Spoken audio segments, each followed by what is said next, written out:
الحمد لله رب العالمين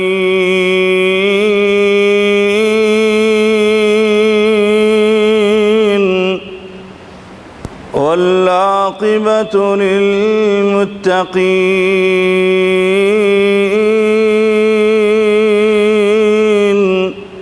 والصلاة والسلام على أشرف الأنبياء والمرسلين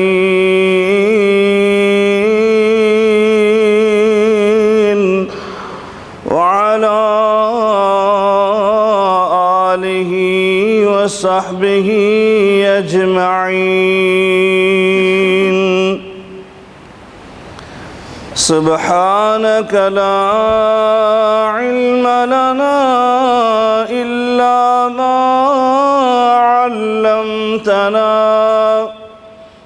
إنك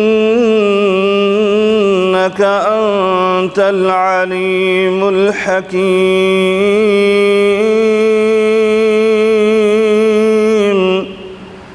رب اشرح لي صدري ويسر لي أمري واحلل عقدة من لساني يفقه قولي. أما بعد فإن خير الحديث كتاب الله وخير الهدي هدي محمد صلى الله عليه وعلى آله وسلم. وشر الأمور محدثاتها وكل محدثة بدعة وكل بدعة ضلالة وكل ضلالة في النار.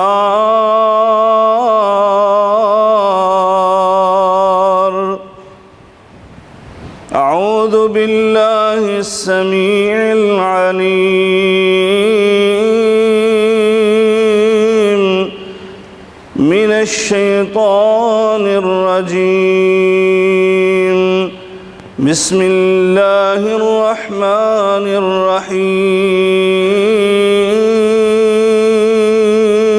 الرحيم.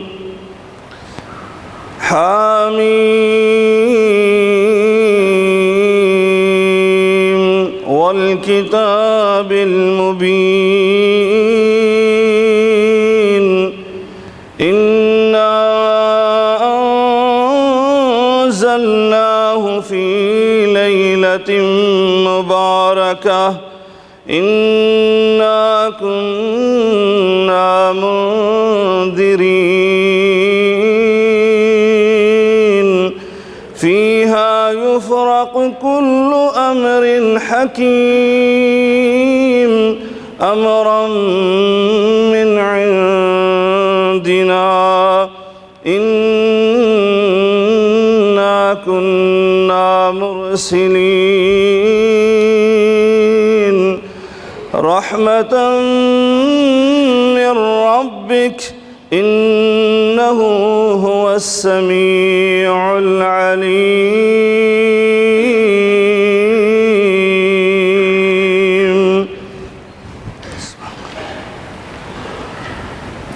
بزرگان من، برادران ملت، قابل صد احترام میری ماؤں اور بہنوں، ہر قسم کی حمد و ثنا، بزرگی، برتری، بڑائی، کبریائی اللہ رب العالمین کی ذات بابرکات کے لیے ان گنت لا تعداد بے شمار درود و سلام سید الاولین والآخرین، امام المتقین، شفیع المذنبین، میرے اور آپ کے ہادی و رہنما جناب محمد الرسول اللہ صلی اللہ علیہ وعلا آلہ وسلم کی ذات اثر پر ہوں۔ دوستوں اور بھائیوں، یہ ماہ مقدس، ماہ مبارک رمضان کا یہ خیر و برکت والا مہینہ آدھے سے زیادہ ہو چکا ہے۔ اللہ رب العالمین نے اس پورے ماہ کے متعلق ہی فرمایا تھا ایام معدودات، یہ چند گنتی کے دن ہیں، اور ان گنتی کے ایام میں سے بھی آدھے سے زیادہ ایام گزر چکے، باقیہ چند ایام ہیں جن بھائیوں نے اور جن مسلمان بہنوں نے اللہ کی توفیق کے ساتھ اس رمضان المبارک کے گزرے ہوئے ایام میں اس کی فیوض و برکات کو اپنے دامن میں سمیٹا ہے، وہ اللہ کا شکر بھی بجا لائیں اور ساتھ ساتھ بقیہ ایام میں اور زیادہ اس کی فیوض و برکات کو اپنے دامن میں سمیٹنے کی کوشش کریں۔ جن بھائیوں نے کمی کوتاہی کی، اپنی مصروفیات کو سال بھر کے ایام کی طرح ہی رکھا،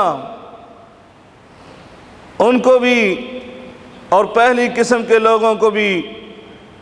ہم اللہ کے منادی کا یہ اعلان سنانا چاہتے ہیں کہ یا باغی الخیر اقبل و یا باغی الشر اقصر،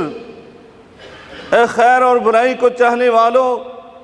تمہارے لیے چند ایام رہ گئے،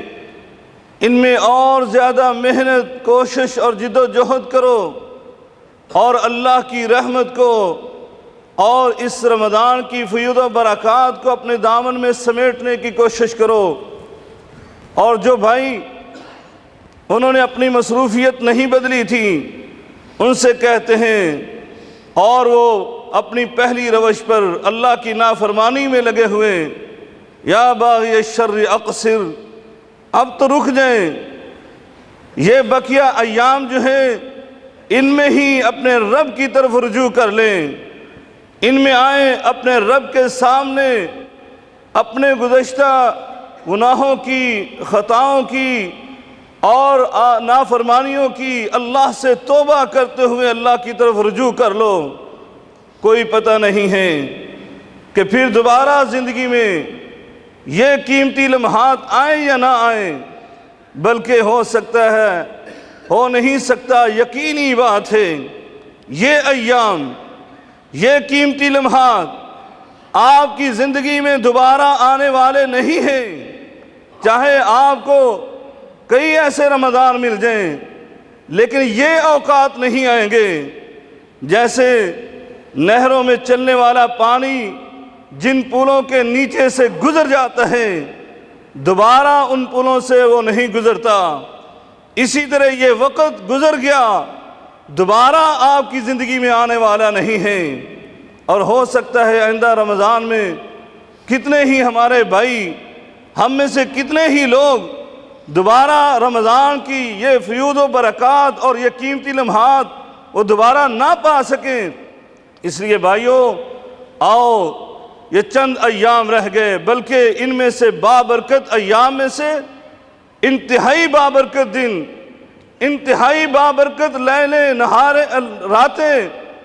اور انتہائی بابرکت ساعتیں اور گھڑیاں وہ اور زیادہ آپ پر طلوع ہونے والی، وہ عشرہ اخیرہ جس کے متعلق ام المؤمنین سیدہ عائشہ صدیقہ رضی اللہ تعالی عنہا میرے نبی کریم صلی اللہ علیہ وسلم کے متعلق یہ فرمایا کرتی تھیں، کان النبی صلی اللہ علیہ وسلم یجتہد فی العشر الاواخر ما لا یجتہد فی غیری، میرے آقا علیہ السلام یہ لیلیں جو آنے والی ہیں، یہ عشرہ اخیرہ جو ہم پر طلوع ہونے والا ہے، اس میں اتنی محنت کیا کرتے، اتنا زیادہ ذکر و اذکار کیا کرتے، اتنی تلاوت قرآن کیا کرتے، اتنا لمبا قیام کیا کرتے، اتنا زیادہ صدقہ و خیرات کیا کرتے، ما لا یجتہد فی غیری، کہ آپ ایام کے اس رمضان کے بھی اور سال بھر کے دوسرے ایام میں اتنی زیادہ محنت نہیں کیا کرتے تھے۔ بھائیوں کیسے محنت کرتے تھے؟ ام المومنین سیدہ عائشہ صدیقہ رضی اللہ تعالی عنہا دوسری حدیث میں بیان کرتی ہیں، اذا دخل العشر، جب یہ 10 راتیں اور یہ عشرہ اخیرہ آپ پر سایہ فگن ہو جاتا، داخل ہو جاتا، شد معذرہ، میرے آقا علیہ السلام کمر بستہ ہو جاتے، آپ پوری توجہ اللہ کی عبادت میں لگا دیتے، عبادت کے لیے کمر بستہ ہو جاتے۔ وَأَحْيَا لَيْلًا، اور اس عشرہ اخیرہ کی رات کو آپ زندہ کر دیا کرتے تھے، آپ اس کو اس طرح عبادت میں مصروف کیا کرتے تھے کہ آپ کی ساری رات قیام میں گزرتی۔ میں حدیث پڑھ رہا تھا، میرے آقا علیہ السلام کے بارے میں سیدنا ابو ذر غفاری رضی اللہ تعالیٰ عنہ بیان کرتے ہیں، میرے آقا نے رمضان میں 23ویں رات آئی، آپ نے قیام کروایا، 1/3 رات، 1 ثلث اللیل اس قیام میں گزر گئی، اور پھر آپ 25ویں رات کو دوبارہ آئے، آپ نے پھر اپنے صحابہ کو قیام کروایا، کہا حتی نصف اللیل، یہاں تک کہ آدھی رات گزر گئی۔ اور جناب سیدنا ابو ذر خود بیان کرتے ہیں، میں آگے بڑھا، میں نے عرض کی اللہ کے رسول کاش آپ اور زیادہ قیام کرواتے، یہاں تک کہ ساری رات بھی جاتی۔ اللہ اکبر، یہ ہمارے اسلاف تھے، یہ ہمارے بزرگ تھے، یہ ہمارے آباء و اجداد تھے۔ آج تو ہم مسجدیں ڈھونڈتے ہیں کہاں پر تراویح جو ہے وہ 15-20 منٹ میں ختم ہو جائے، ہم اس مسجد کو ڈھونڈ کر تلاش کر کے چاہے رستے میں جاتے ہوئے آدھا گھنٹہ صرف ہو جائے، لیکن ہم نے قیام اسی مسجد میں کرنا ہے۔ یہاں صحابی عرض کرتے ہیں، اے اللہ کے رسول کاش آپ آدھی رات سے اور زیادہ لمبا قیام کرواتے۔ میرے آقا نے اپنے صحابی کے اس شوق کو دیکھ کر میرے آقا علیہ السلام نے ارشاد فرمایا من قام مع الامام حتی ینصرف، جس نے امام کے ساتھ قیام کیا یہاں تک کہ امام نے اپنے قیام کو مکمل کر لیا۔ میرے آقا علیہ السلام فرماتے ہیں کتب لہ قیام لیلہ، فرمایا یہ بندہ بھی اس امام کے ساتھ قیام مکمل کر کے ہی مسجد سے نکلتا ہے تو میرا اللہ رب العالمین وہ ارحم الراحمین، وہ خیر و برکت عطا کرنے والا اس بندے کے اس قیام کو، چاہے اس نے آدھا گھنٹہ کیا چاہے اس نے 1 گھنٹہ کیا، اللہ رب العالمین اس قیام کو پوری رات کا قیام بنا دیتا ہے۔ اللہ اکبر۔ فرمایا اے ابو ذر فکر نہ کرو، جو آدھی رات ہم نے قیام کیا ہے اللہ رب العالمین نے اس قیام کو تیرے لیے پوری رات کا قیام بنا دیا ہے۔ پھر میرے آقا علیہ السلام 27ویں شب کو آئے اور ابو ذر غفاری کہتے ہیں پھر میرے آقا کو ذہن میں یہ بات تھی، اس لیے میرے آقا نے اتنا لمبا قیام کروایا، اتنا لمبا قیام کیا کہ یہاں تک کہ ہمیں اپنی سحری کے فوت ہونے کا ڈر ہونے لگا کہ کہیں آج ہم سحری کے بغیر ہی روزے نہ رکھ لیں۔ اللہ اکبر۔ بھائیوں میرے آقا علیہ السلام اس عشرہ اخیرہ میں اس طرح محنت کیا کرتے کہ ما لا یجتہد فی غیری، کہ آپ سال بھر کے پورے ایام میں اور پوری راتوں میں ایسے قیام نہیں کیا کرتے تھے، ایسے ذکر و اذکار نہیں کیا کرتے تھے، اور عام راتوں کے متعلق بھی آپ سیرت کے سنہری اوراق اٹھا کر دیکھیے میرے آقا کیسے عبادت کیا کرتے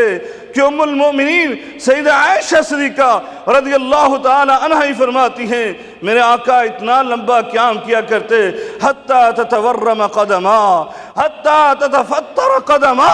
میرے نبی کریم صلی اللہ علیہ وسلم کے قیام کی طوالت کی وجہ سے پاؤں سوج جایا کرتے تھے، آپ کے اس قیام کی وجہ سے آپ کے پاؤں پھٹ جایا کرتے تھے۔ آج کبھی آپ کی زندگی میں ایسا ہوا ہے سفر کی وجہ سے تو ہوا ہوگا، لیکن کبھی کسی بھائی کے قیام کی وجہ سے اللہ کے سامنے کھڑے ہو کر اللہ کے قرآن اور ذکر کرنے کی وجہ سے اس کے پاؤں پھولے ہوں، اس کے پاؤں میں سوزش آئی ہو، کبھی ایسا ہوا؟ اور بھائیو زندگی میں ایک دفعہ تو ایسا کر کے دیکھو۔ میرے آقا علیہ السلام اس عشرہ اخیرہ میں کس طرح محنت کرتے، ما لا یجتہد فی غیری، کہ دوسری راتوں میں آپ اتنی محنت نہیں کیا کرتے تھے۔ بھائیو کیوں نہ کرتے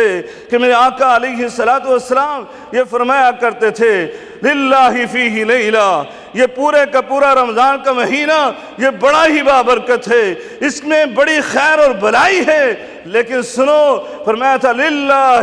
فیہ لیلہ، اس رات اس مہینے میں ایک رات ایسی ہے خیر من الف شہر، جو ایک مہینے کی راتوں سے افضل اور اعلیٰ ہے۔ فرمایا 1000 مہینے کی راتیں اگر آپ حساب و کتاب لگاتے ہیں تقریباً 83 اور 84 برس بنتے ہیں۔ 84 اور برس یہ زندگی کس کو ملی ہے؟ شاید الا ماشاء اللہ جس کے پاس یہ زندگی ہے اس سے بھی پوچھئے، آپ نے 84 برس کی زندگی ہوش و حواس میں جو ایام اور راتیں گزاری ہیں، آپ نے کبھی ان راتوں میں ان دنوں میں اللہ کی نافرمانی کی؟ بے شمار ہوں گی، اس کو بھی نہیں یاد ہوگا، لیکن اس کے نامہ اعمال میں بے شمار ایسے دن بھی گزرے، بے شمار ایسی راتیں بھی گزری جس میں اس نے اللہ کی معصیت، اللہ کی نافرمانی کی۔ لیکن بھائیو ایک بندہ ایسا بھی ہوگا جس سے آپ پوچھیں، بلکہ بے شمار ہو سکتے ہیں، کہ ایک رات آپ نے اللہ کی عبادت میں گزاری ہو، ایک رات آپ نے اللہ کی نافرمانی نہ کی ہو،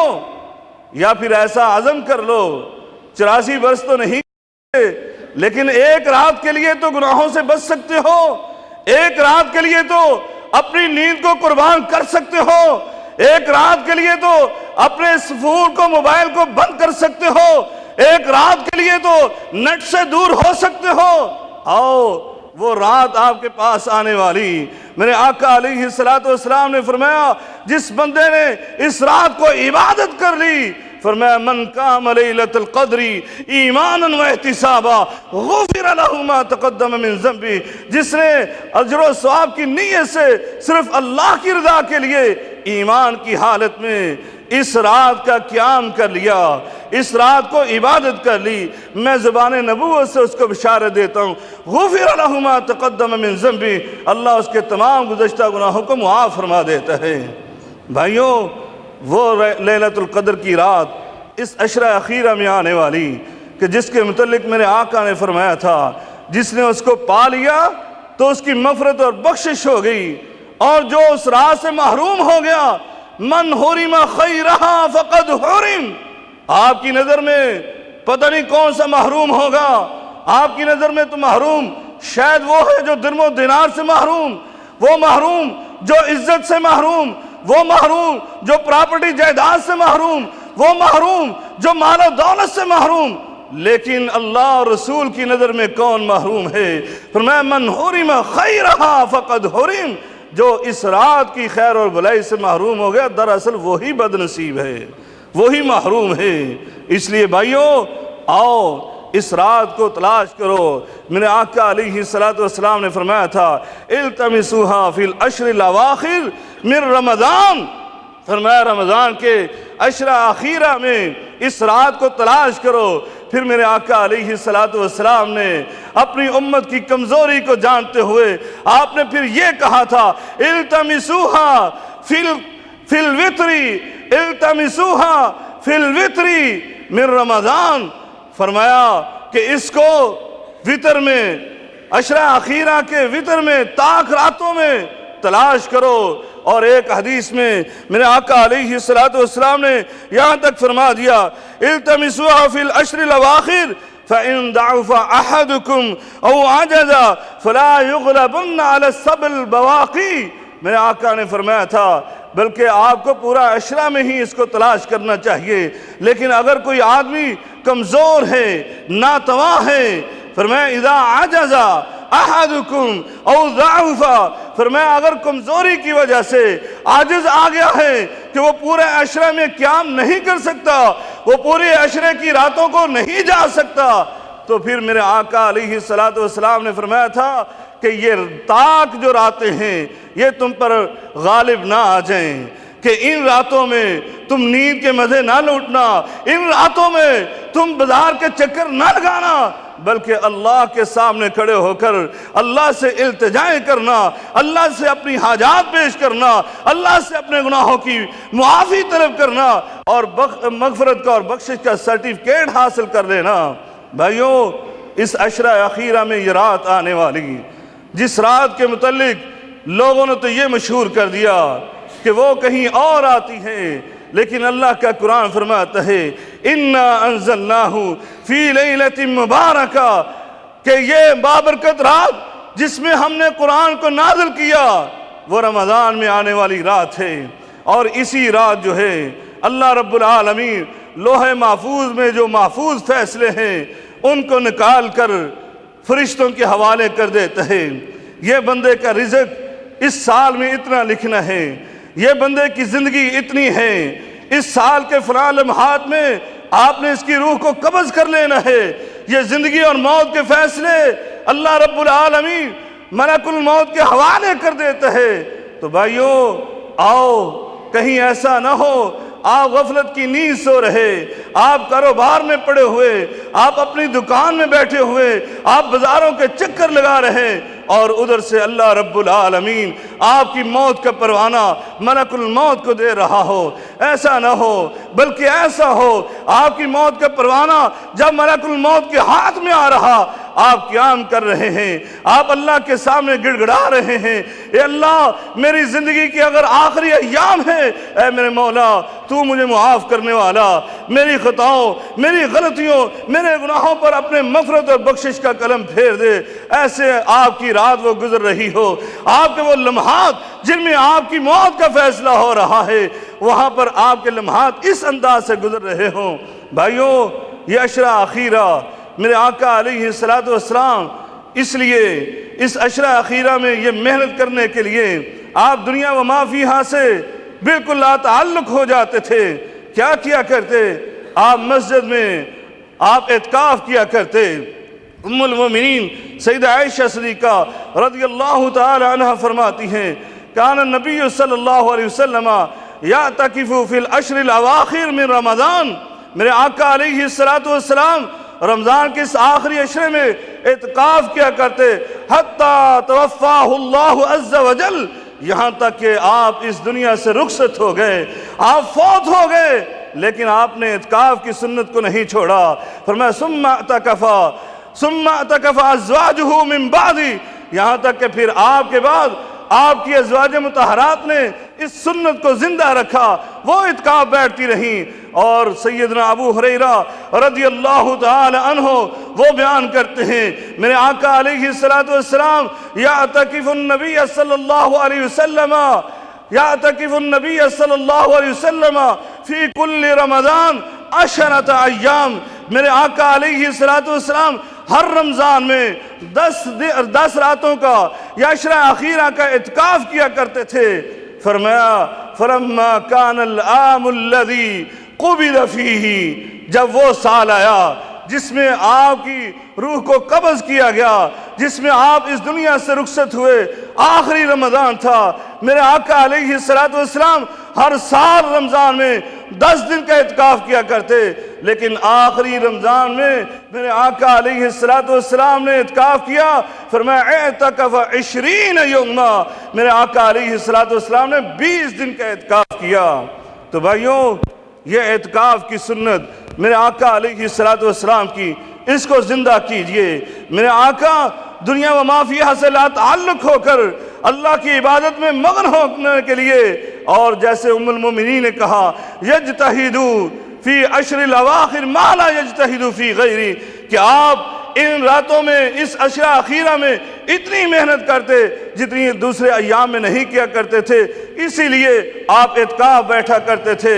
اللہ تبارک و تعالیٰ سے دعا ہے کہ اللہ تعالیٰ بھی ہمیں یہ سنت کو زندہ کرنے کی توفیق عنایت فرمائے۔ وآخر دعوانا الحمدللہ رب العالمین۔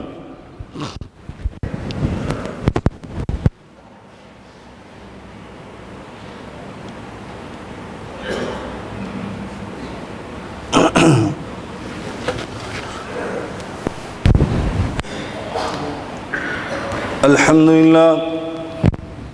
لله نحمده ونستعينه ونستغفره ونعوذ بالله من شرور أنفسنا ومن سيئات أعمالنا من يهده الله فلا مضل له ومن يضلله فلا هادي له وأشهد أن لا إله إلا الله وحده لا شريك له وأشهد أن محمدًا عبده ورسوله۔ دوستو اور بھائیو، جیسا ابھی آپ نے عشرہ اخیرہ کے حوالے سے سنا ہے کہ یہ کتنا اہم اور فضیلت والا عشرہ اخیرہ ہے، اور اس میں ہمیں کیا کرنا چاہیے۔ کم از کم ہم اس کی راتوں کو ایسے زندہ کریں جیسے میرے آقا علیہ السلام نے کیا کہ آپ کمر بستہ ہو جاتے، احیا لیلہ، اس کی پوری راتوں کو آپ زندہ کیا کرتے، یعنی عبادت کیا کرتے۔ صرف خود ہی نہیں کیا کرتے، وَأَيْقَظَ أَهْلَهُ، بلکہ آپ اپنے اہل و عیال کو بھی جگایا کرتے اور ان کو بھی عبادت کا سبق اور درس دیا کرتے۔ بلکہ جیسے سیدنا ابو ذر غفاری رضی اللہ تعالیٰ عنہ کی میں نے حدیث سنائی، تو میرے آقا علیہ السلام نے اس قیام میں اپنے گھر والوں کو بھی بلایا تھا۔ آپ نے خصوصی طور پر، سیدنا ابو ذر غفاری کے الفاظ ہیں کہ آپ نے خصوصی طور پر اپنی ازواج مطہرات کو بھی بلایا کہ اس قیام کے لیے۔ تو یہ قیام کتنا اہم ہوگا کہ میرے آقا علیہ السلام نے اپنے گھر والوں کو بھی بلایا، اور جیسے اس حدیث میں آیا ہے کہ میرے آقا وَأَيْقَظَ أَهْلَهُ، اپنے گھر والوں کو جگایا کرتے تھے۔ ہم عام پروگراموں کے لیے اپنے گھر والوں کو، بچوں کو جگاتے ہیں، کبھی اس کے لیے بھی جگائیں۔ آپ ان کو قرآن پڑھائیں، اگر چھوٹے ہیں رات اس طرح گزارنے کی کوشش کریں کہ آپ ان کو قرآن کی تعلیم دیں، آپ ان کو کوئی ذکر کا لفظ بتا دیں، سبحان اللہ، الحمدللہ، اللہ اکبر، افضل ذکر لا الہ الا اللہ، یہ کرنے کا سبق اور درس دیجئے۔ اصل آپ کا سرمایہ آپ کی یہ اولاد ہے، آپ کے یہ گھر والے ہیں، ان پر محنت کیجئے، توجہ دیجئے۔ اللہ رب العالمین ہمیں یہ کام کرنے کی توفیق عطا فرمائے۔ یہ کچھ دعاؤں کے لیے ساتھیوں نے کہا ہے کہ ایک بھائی وہ کہہ رہے ہیں کہ ان کی والدہ ماجدہ کی طبیعت خراب ہے، نوید اقبال صاحب، تو ان کے لیے دعا کیجئے، اللہ تعالیٰ ان کی والدہ کو صحت کاملہ عاجلہ عطا فرمائے، اور بلکہ جتنے بھی مسلمان بیمار ہیں، ہمارے بھائی اور بہنیں، ان سب کے لیے دعا کیجئے، اللہ تعالیٰ ان کو صحت کاملہ عاجلہ عطا فرمائے۔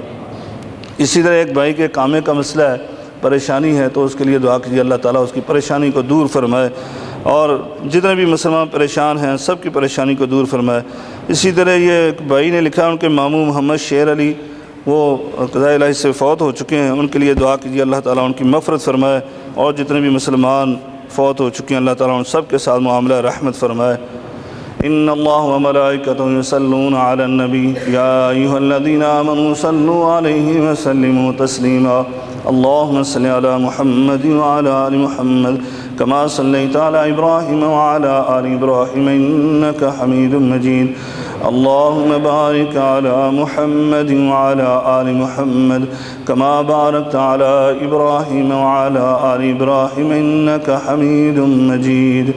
ربنا ظلمنا انفسنا وإن لم تغفر لنا وترحمنا لنكونن من الخاسرين اللهم إنك عفو كريم تحب العفو فاعف عنا اللهم اكفنا بحلالك عن حرامك واغننا بفضلك عمن سواك اللهم اعز الإسلام والمسلمين وأذل الشرك والمشركين ودمر على أعداء الدين يا حي يا قيوم برحمتك نستغيث اللهم اشف مرضانا ومرضى المسلمين اذهب الباس رب الناس واشف انت شافي لا شفاء الا شفاءك شفاء الله يغادر السقما ربنا آتنا في الدنيا حسنة وفي الآخرة حسنة وقنا عذاب النار ربنا اغفر لنا ولإخواننا الذين سبقونا بالإيمان ولا تجعل في قلوبنا غلا للذين آمنوا ربنا إنك رؤوف رحيم ربنا تقبل منا إنك أنت السميع العليم وتب علينا إنك أنت التواب الرحيم. وصلى الله تعالى على خير خلق محمد وعلى آله وصحبه أجمعين برحمتك يا أرحم الراحمين.